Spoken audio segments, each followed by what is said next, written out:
रायगड जिल्ह्याच्या कर्तव्यदक्ष पोलीस अधीक्षक आंचल दलाल यांनी जिल्ह्याच्या पोलीस दलाची सूत्रे हाती घेतल्यापासून गुन्हेगारीला आळा बसवण्याबरोबरच रायगडची सुरक्षा यंत्रणा सक्षम ठेवण्यात यशस्वी, दमदार आणि वेगवान कामगिरी केली आहे.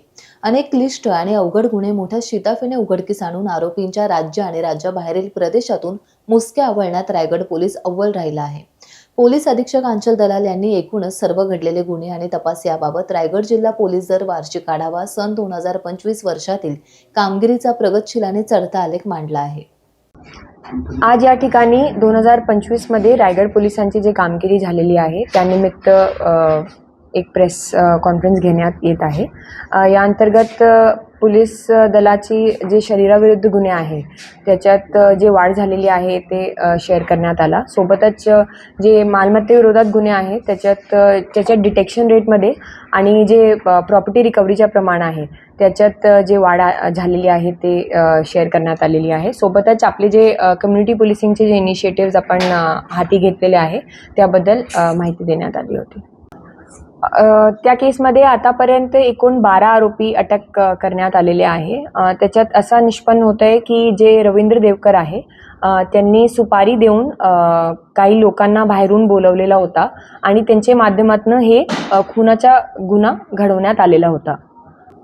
आपण नेहमी प्रयत्न करतो की मागच्या वर्षीपेक्षा आपल्याला या वर्षी कसं चांगला करता येईल, तर त्या अनुषंगाने जे आपला प्रॉपर्टी रिकव्हरीचा रेट आहे त्याच्यात जवळपास 7 ते 8% इम्प्रूव्हमेंट झालेली आहे. सोबतच जे डिटेक्शनचा रेट आहे आपला घरफोडी किंवा चोरी असे प्रकारचे जे गुन्हे आहेत त्याच्यात वाढ झालेली आहे. बरेच जे आपले शरीराविरुद्ध गुन्हे आहे त्याच्यात 100% आपली डिटेक्शनचा रेट आहे. प्रत्येक गुन्ह्यामध्ये जे वेगवेगळे पंचनामे केले जात आहे, उदाहरण घटनास्थळ पंचनामा, अटक पंचनामा, सर्च अँड सीजर पंचनामा, याच्यात ट्रेडिशनली आपण एक पंच घेतो जे की खात्री करतात की एक इंडिपेंडेंट विटनेसेस असतात की याच्यात काही भानगडी नाही आहे, हे सर्व फेअरनेसने होत आहे.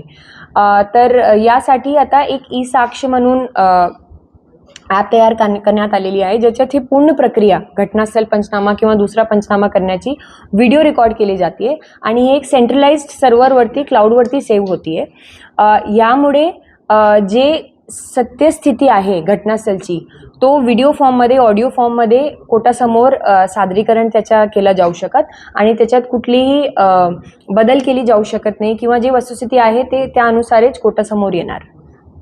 JMFCचे जे केसेस आहे त्याचे अंतर्गत आपला 60% कॉन्व्हिक्शनच्या प्रमाण आहे आणि जे सेशनचे केसेस आहे त्याच्यात 17%, 20%चा आपला सध्या रेट आहे. ह्या संदर्भात आपले नेहमी प्रयत्न चालू असतात की गुन्हा दाखल झाल्यानंतर आपण शेवटी त्याला कॉन्व्हिक्शनपर्यंत कसं पोहोचवायचे. यासाठी आपण एक राष्ट्र पातळीवरची ई साक्ष म्हणून एक ॲप आलेली आहे ज्याच्या अंतर्गत आपल्या जिल्ह्याचा जर अभ्यास केला तर असं दिसून येते की 20.8% गुन्हे पंचफितूर झाले या कारणास्तव सोडण्यात येत आहे. तर हे ई साक्षचा वापर करून आपल्याला आता पंचांची गरज पडणार नाही आणि जे सर्व डिजिटल एव्हिडन्स आहे ते ऑटोमॅटिकली कोर्टासमोर सादर केला जाणार आहे. टाइम्स डिजिटलला लाईक करा, शेअर करा, सबस्क्राईब करा आणि बेल आयकॉन दाबायला विसरू नका.